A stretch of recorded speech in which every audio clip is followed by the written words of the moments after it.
स्वागत है। मैं हूं मनोज। देखिए, आम जनता आजकल अपने लिविंग स्टैंडर्ड को बढ़ा रही है और उसमें निश्चित तौर पर बैंक का सपोर्ट अधिक मिल रहा है।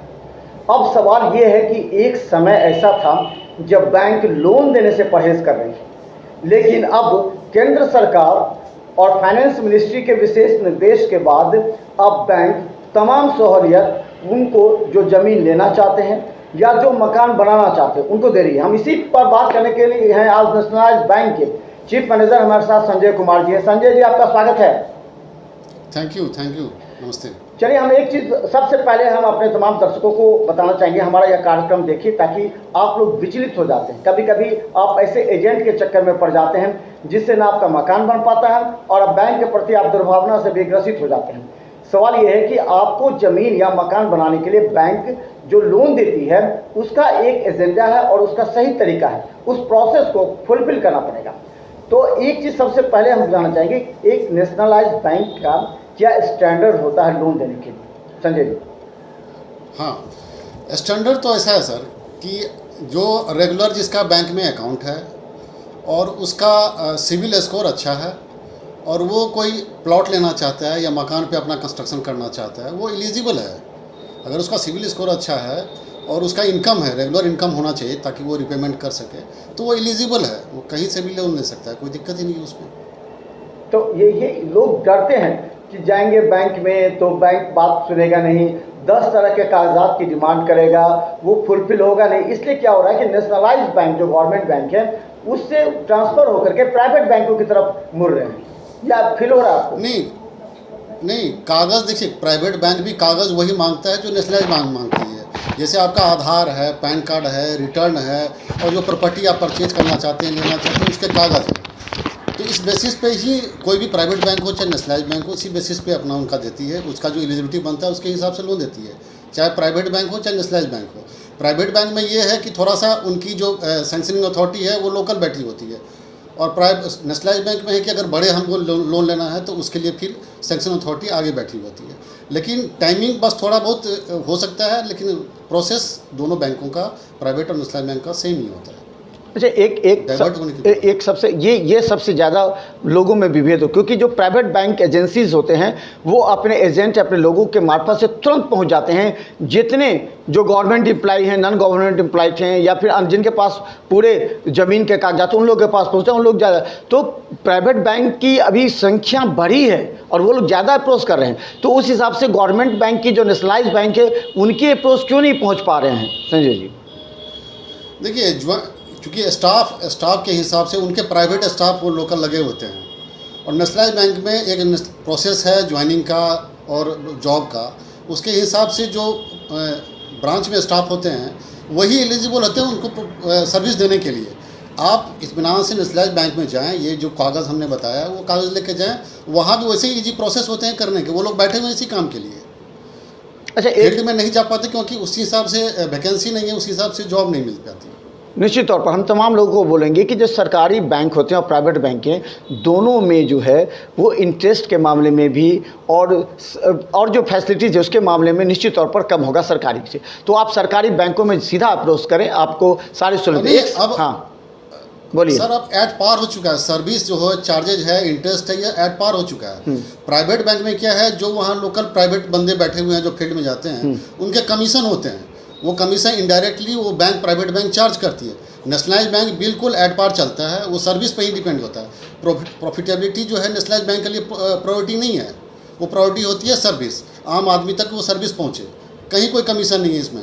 लेकिन प्राइवेट बैंक में जो वो फील्ड से लेकर आएगा उसकी सर्विस होती है। वो सारे चार्जेस जो हैं कहीं ना कहीं कस्टमर को बियर करना पड़ता है। ये चीज़ें हैं, ये जानना चाहिए आम पब्लिक। निश्चित तौर पर ये सबसे पहले, क्योंकि इसी में विभेद हो जाता है तो पब्लिक फंस जाती है कहीं ना कहीं। तो एक सवाल और भी है कि आखिर ये मार्जिन क्या होता है? जो मार्जिन होता है वो क्या होता है? जो बैंकिंग एक वर्ड होता है मार्जिन, वो क्या मार्जिन होता है? हाँ, लोन लेने के लिए। एक अच्छा सवाल आपने उठाया। मार्जिन ऐसा है कि अगर कोई चीज़ हम परचेज़ कर रहे हैं, चाहे लैंड परचेज़ कर रहे हैं होम लोन के लिए, चाहे बिल्डिंग के लिए हम कोई परचेज़ कर रहे हैं, या कंस्ट्रक्शन को कोई परचेज़ कर रहे हैं, तो एक अपना जो है ना कोई कंट्रीब्यूशन देना पड़ता है। जैसे मान लीजिए 100 रुपया का कोई चीज़ हम परचेज़ कर रहे हैं तो कम से कम 15 से 20 रुपये हमें अपना लगाना पड़ेगा, और 80 से 85% या 80 से 85 रुपये जो है वो बैंक जो है वो देती है, फाइनेंस करती है। तो अपना 15 पैसा या 15 रुपया लगाना पड़ता है 100 रुपये में। 15% के आसपास, 15 से 20% जो है वो मार्जिन अपने तरफ से लगाना पड़ता है। आप कोई चीज़ परचेज करते हैं तो एडवांस चाहे जो देते हैं, चाहे आपने 1 लाख का कोई सामान लिया, आपने 5,000 दिया, 10,000, वो आपका मार्जिन हो गया। वो बैंक उसको नोटिस करती है कि आपने इतना इन्वेस्ट कर लिया, बाकी उसके ऊपर जो है 10-15% के ऊपर वो बैंक फाइनेंस करती है उसको। तो ये मार्जिन होता है जो तो इंटरेस्ट तो 80% जो बैंक देती है लोन, उसी पर इंटरेस्ट लेगी पूरी, या 100% पर लेगी? नहीं, डेफिनेटली 80% जो फाइनेंस करेगी, मान लीजिए 85% कर रही है तो लोन उसे उतने पे इंटरेस्ट आएगा, जो कंट्रीब्यूशन है उस पर कुछ नहीं आता। अच्छा, ये रीपेमेंट जो है वो कितने मैक्सिमम पीरियड के लिए होता है? रीपेमेंट जो होता है सो कितने मैक्सिमम पीरियड? हाँ, ये अच्छा एक सवाल है। एक्चुअली नेशनलाइज्ड बैंक में सबसे अधिक बैंक जो माने रिपेमेंट जो है, किस्त जो हम जमा करते हैं वो पीएनबी का ही है। 30 साल जो है, 30 साल का रिपेमेंट भी है। अगर आदमी चाहे तो 30 साल तक उसको यंगस्टर 30 साल तक उसको ले सकता है, और 70 साल उसमें मैक्सिमम एज है। अगर मान लीजिए अभी किसी की उम्र 30 साल है तो 60 साल तक उसको रिपे कर सकता है, 40 का है तो 70 तक कर सकता है। मैक्सिमम एज है 70 साल और रिपेमेंट है 30 साल, जो भी इसमें से कम हो ये उसका रिपेमेंट है। आप आराम से चुका सकते हैं, कोई इतना बहुत, यानी कि 30 साल आपको, अगर 70 साल मैक्सिमम है तो आपको मिनिमम 40 साल तक आपको लोन लेना होगा, तब 30 साल तक आपका रिपेमेंट होगा। हाँ, लेना नहीं होगा, वो ऑप्शन आपके पास है कि आप किस्त कम करना चाहते हैं। मान लीजिए हम अगर कोई 10 लाख का कोई लोन ले रहे हैं तो अगर हम उसको 30 साल का रिपेमेंट रखेंगे तो नेचुरली उसकी किस्त बहुत ही थोड़ी सी आएगी, जो आपके पॉकेट फ्रेंडली है, वो इजीली वो रिपे हो सकती है उस चीज़ का। तो ये फैसिलिटी के लिए कि कस्टमर को ज़्यादा बर्डन न पड़े, बोरोवर को ज़्यादा बर्डन न पड़े, वो लंबे टाइम तक उसको कर सकता है कंटिन्यू। ये पॉकेट फ्रेंडली के लिए किया जाता है। अच्छा, ज़्यादा बर्डन। अब एक सवाल और है कि एक इंटरेस्ट, जो बैंक लोन का इंटरेस्ट होता है वो कितना होता है, प्राइवेट बैंक का कितना होता है? आखिर nationalised bank Punjab national bank है अगर, तो इसको कितना आपका इंटरेस्ट रेट है? इंटरेस्ट सर ऐसा है, प्राइवेट बैंक हो चाहे नेशनलाइज्ड बैंक हो, सब सिविल बेस्ड इंटरेस्ट होते हैं। अब जैसे नेशनलाइज्ड बैंक में या हमारे बैंक में 8.5% से शुरू है, प्राइवेट बैंक में मोर और लेस यही है। और उसके बाद सिविल स्कोरिंग होती है कि जितना अच्छा आपका सिविल रहेगा, आपकी इंटरेस्ट उतना बढ़िया होगा, उतना कम होगा। तो स्कोरिंग बेस है, जितना आपका सिविल सही से रहेगा उतना आपका बढ़िया बनेगा। ये चीज़ें होती है उसमें। तो यानी कि 8% से स्टार्ट होता है आपका ये, मतलब हाँ सर, प्राइवेट या नेशनल बैंक 8, 8.5 से शुरू हो जाता है लगभग। और नेशनल में आपके पंजाब नेशनल बैंक का क्या रेट? वही 8.5 के आसपास शुरू हो जाता है। अच्छा, सिविल स्कोर अगर आप अच्छा है तो 8.5 से शुरू हो गया आपका। अच्छा, एक चीज़ और लोगों के मन में सवाल होता है कि हमने एक प्रोजेक्ट बना लिया, हमारा डिज़ाइन तैयार हो गया, तो कितना तक लोन मिल सकता है हमें, ताकि हम उस हिसाब से अपने आप को एडजस्ट कर सकें? बिल्कुल बिल्कुल सही बताया। मैं एक एग्जांपल से आपको इस पर क्लियर करता हूँ कि मान लीजिए कोई अपना एक ज़मीन परचेज़ करता है कि इस ज़मीन पे हमें अपना घर बनाना है, तो एक प्रोजेक्ट रखता है कि मान लीजिए मेरा 20 लाख का ज़मीन है और मेरा 30 लाख का अगर हमारा कंस्ट्रक्शन है, 50 लाख का हमारा टोटल प्रोजेक्ट है। तो बैंक इसमें क्या करती है कि जो आप लैंड परचेज करते हैं उसका भी लगभग 80-85% आपको देती है कि चलिए आप लैंड परचेज कर लीजिए। उसके बाद जो बाकी आप 30 लाख अपना कंस्ट्रक्शन के लिए करना चाहते हैं उसमें भी 80-85% बैंक देती है। आपका कंप्लीट हो गया, लैंड आपने परचेज कर लिया, नक्शा आपका अप्रूव हो गया, उसके बाद कंस्ट्रक्शन के लिए जाएंगे तो बैंक कंस्ट्रक्शन देती है। तो कहने का मतलब जो आपका मान लीजिए 50 लाख का प्रोजेक्ट है तो उसके हिसाब 80-85% बैंक आपको लैंड में भी देगी, और कंस्ट्रक्शन जो आप 30 लाख का ऊपर से कीजिएगा उसमें भी 80-85% आप कंस्ट्रक्शन के लिए देगी। तो वही 15 से 20% आपका जो है कम से कम उसमें मार्जिन रहता है। तो लैंड के लिए भी और कंस्ट्रक्शन दोनों के लिए बैंक जो है फाइनेंस, मतलब यानी कोई भी अगर व्यक्ति ज़मीन लेना चाहता है और उसको ज़मीन के बाद मकान बनाना चाहता है तो बैंक दोनों में परिस्थिति में 80-85% तक उसको दे सकती है लोन। बिल्कुल, ऑफ कोर्स, बिल्कुल। लैंड आप परचेज कीजिए, कोई तो पहले लैंड ही परचेज करेगा, या तो उसके पास लैंड होगा लैंड परचेज करेगा। लैंड परचेज के लिए भी है कि किसी के पास मान लीजिए अभी लैंड नहीं है तो लैंड आराम से परचेज कर सकता है रेजिडेंशियल।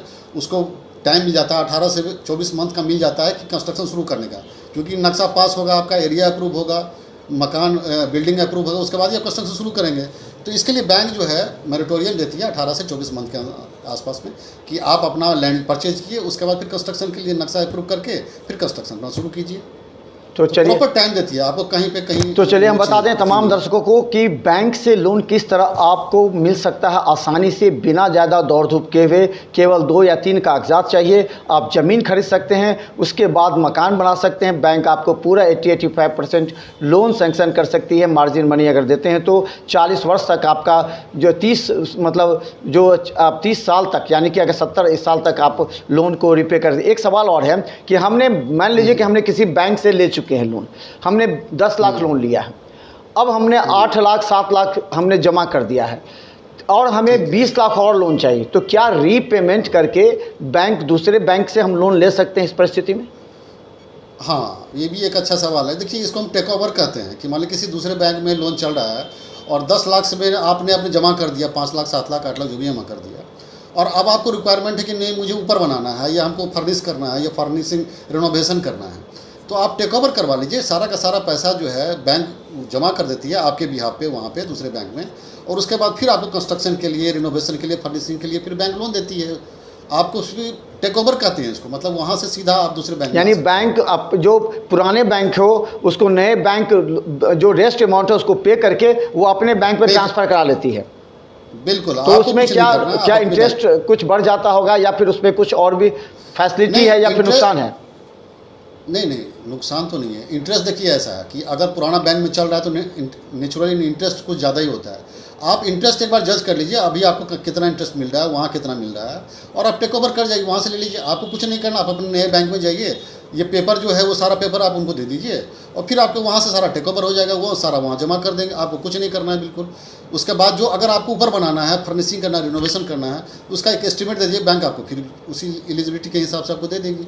ये चीज़ें होती है उसमें। चलिए एक अंतिम सवाल और भी हम पूछ ले रहे हैं आपसे कि क्या हम एक से अधिक लोन हम ले सकते हैं? मान लीजिए एक लोन हमारा चल रहा है जिसमें हमने कुछ सामान जो होम अप्लायंसेस लिए हैं या फिर अलग अलग चीज़ हमने लिए, कार लिए हैं अलग, तो क्या हम उस दूसरा लोन ले सकते हैं फिर उसके अलावा ज़मीन बनाने के लिए अगर एक लोन ले चुके हैं तो? हाँ बिल्कुल, वही जो बात है। 2 हाउसिंग लोन तक जो है ना वो रेट ऑफ इंटरेस्ट बिल्कुल जनरल होता है, जो आम आदमी मकान ले सकता है। जो तीसरा से है उससे ऊपर है, उसको माना जाता है कि अब रियल एस्टेट में इन्वेस्ट कर रहे हैं, इसलिए उसका थोड़ा सा कमर्शियल रेट ऑफ इंटरेस्ट हो जाता है। लेकिन 2 लोन तक, 2 हाउसिंग लोन आप परचेज, 2 लैंड परचेज कर सकते हैं, 2 मकान बना सकते हैं, 2 मकान परचेज कर सकते हैं, वो एलिजिबिलिटी पे है और आपका रेट ऑफ इंटरेस्ट नॉर्मल होता है, वो जैसा आम हाउसिंग लोन होता है। एक टेक ओवर में एक बात मैं कहना चाह रहा था जो बड़ा इंपॉर्टेंट है उसमें, कि बैंकिंग, जैसे मान लीजिए आपका बैंक किसी और बैंक में हाउसिंग लोन चल रहा है, तो पेपर का उसमें एनएसी होता है, लीगल ओपिनियन लिया जाता है, उसका वैल्यूएशन होता है, उसके कई चार्जेज होते हैं जो आपको करना पड़ता है। लेकिन अभी जो प्रोसेस चल रहा है, अभी जो स्कीम चल रही है, उसमें सब कुछ चार्जेज तो वेब है ही, जो लीगल ओपिनियन होता है, वैल्यूएशन सारा वेब किया हुआ है बैंक ने। मैंने आपको कुछ नहीं करना, 1 रुपये चार्जेस नहीं लगेंगे, आप अपना अकाउंट दूसरे बैंक से टेक ओवर कर सकते हैं। ये बड़ा अभी जो एनओसी लेने का चक्कर था वो नहीं हो पाएगा अब, वो सब खत्म हो चुका है। एनईसी लेना पड़ता है, लीगल लेते हैं, वैल्यूएशन लिया जाता है, कितने वैल्यू का है, ये सब फ्री ऑफ कॉस्ट हो चुका है। बैंक अपने पैसे से, अपने पहले वकील के रख करके करना पड़ता था, करना पड़ता, और ये बरोवर को पे करना पड़ता था। ये सारा मेरे के 10-15 हज़ार का ये सारा खर्चा था, ये सारा पे करना पड़ता था बरोवर को। अब बैंक ये एक्सपेंसेस खुद उठाती है। तो ये अभी स्कीम आया हुआ 31/3/2024 तक। अगर कोई अवेलमेंट चाहते हैं, कोई चाहते हैं कि टेक ओवर हम करवाएं, तो सही समय है बिल्कुल अभी। तो ये थोड़ा सा ऐड करना था। चलिए एक चीज़ और मान लेते हैं कि हमें लोकल प्रॉपर्टीज़ खरीदनी है, या तो उसके लिए एक एग्रीमेंट होना चाहिए। किस तरह बैंक जो लेगी, अगर मान लेते हैं कि कोई लोकल बिल्डिंग है, बना हुआ बिल्डिंग है, उसको हमको परचेज करना है, तो हम उसमें क्या उसका प्रोसेस हो सकता है? अगर आप लैंड लेना चाहते हैं या कोई बिल्डिंग परचेज करना चाहते हैं, तो सबसे पहले बात है कि जिससे आप परचेज करना चाहते, जो परचेजर है आपका, मतलब जिससे आप परचेज करना चाहते हैं, सेलर जो है आपका, तो उससे एक एग्रीमेंट बनेगा कि आप कितने पे ये परचेज कर रहे हैं, कितना अमाउंट पे परचेज कर रहे हैं, कितने टाइम में आपको इसको पे करना है। मान लीजिए अगर कोई 10 लाख की प्रॉपर्टी आप ले रहे हैं एग्जांपल के तौर पर, तो एक एग्रीमेंट बनेगा कि 10 लाख की जो प्रॉपर्टी है उसमें आप अभी उसको 50,000 दे रहे हैं, और 9.5 लाख रुपया जो है आप 2 महीने के बाद देंगे, 6 महीने के बाद देंगे, साल भर के बाद देंगे। ये एक एग्रीमेंट बन जाती है, और वो उस पीरियड में जाकर के, जैसे मान लीजिए 6 महीने का आपने टाइम लिया, तो 6ठे महीने में आपका रजिस्ट्री होता है, तो उस समय जो बाकी 9.5 लाख बचे हुए हैं वो फिर आपको बैंक के थ्रू आप पेमेंट कर सकते हैं उसको। तो इतना टाइम मिल जाता है आपको एग्रीमेंट के बाद, और एग्रीमेंट बन जाती है। उसके बाद उसका पेपर ले लीजिए उससे, जो आपका सेलर है उससे जितना भी प्रॉपर्टी के पेपर वो आप ले लीजिए, आप बैंक को दे दीजिए अपने रिटर्न के साथ, वो आपका फाइनेंस हो जाएगा सारा का सारा। तो चलिए हम बता दें, पंजाब नेशनल बैंक कि चीफ मैनेजर नेशनलाइज्ड बैंक की जो प्रोसेस होती है, क्योंकि बहुत से लोग हमें इससे जानना चाहते हैं कि आखिर लोन लेने में बैंक इतना विलम्ब क्यों करता है, कितना समय लगता है, तो कितना अगर हम पेपर अवेलेबल करा दें तो बैंक को कितना समय लगता है लोन सैंक्शन करने में, संजय जी? देखिए, अगर लीगल वैल्यूएशन मिला करके प्रोसेस करने में 15 से 20 दिन का टाइम लगता है। जो आइडल टाइम है, अगर आप प्राइवेट बैंक में भी जाएंगे तो आइडल टाइम 15 से 20 दिन का है, चूँकि प्रॉपर्टी का सारा सर्च होता है, एडवोकेट सारा सर्च करता है, तो 15 से 20 दिन का आइडल टाइम होता है कोई भी लोन को सैंक्शन करने के लिए। बड़ा इजी टाइम, अब तो बहुत इजी हो गया, ऑनलाइन सारा सिस्टम हो गया, तो अब डिले नहीं होता। इसलिए ये चीज़ जागरूकता के लिए ये चीज़ बहुत ज़रूरी है कि आम पब्लिक को जानना चाहिए चीज़ें।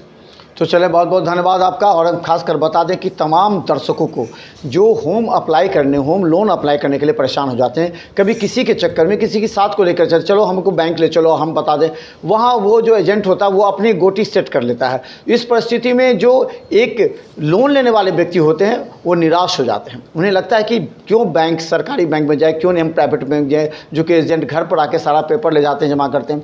इस परिस्थिति में जो नेशनलाइज्ड बैंक है, गवर्नमेंट नेशनलाइज्ड बैंक, उन्होंने बहुत से जो फैसिलिटीज़ दिए हैं वो जानकारी होना आवश्यक है। इसीलिए हम यह कार्यक्रम आपको तक लाएं ताकि आप इस मुद्दे को समझें। बस 2-3 पेपर लेकर के बैंक में जाएं, या बैंक के कोई स्टाफ भी आ सकते हैं आपके पास, आप उनसे संपर्क कर सकते हैं। 15-20 दिन में आपको लोन सैंक्शन हो जाएगा। आप ज़मीन लेते हैं तो ज़मीन मालिक से एग्रीमेंट कर लीजिए, 80-85% आपको लोन सैंक्शन हो जाएगा। आप मकान बनाइए, या दूसरे बैंक में अगर लोन है और आप उसको 80% या 50% जमा करके रीपेमेंट फिर दूसरे बैंक से लेना चाहते हैं लोन, वो हो जाएगा। ये तमाम सुविधा पंजाब नेशनल बैंक है। तो जो स्क्रीन पर चल रहा है हेल्पलाइन नंबर, आप उस पर कॉल करें, निश्चित तौर पर आपको सहूलियत मिलेंगी, सुविधा मिलेगी और सारी जानकारी हासिल कर सकते हैं। धन्यवाद संजय जी। Thank you.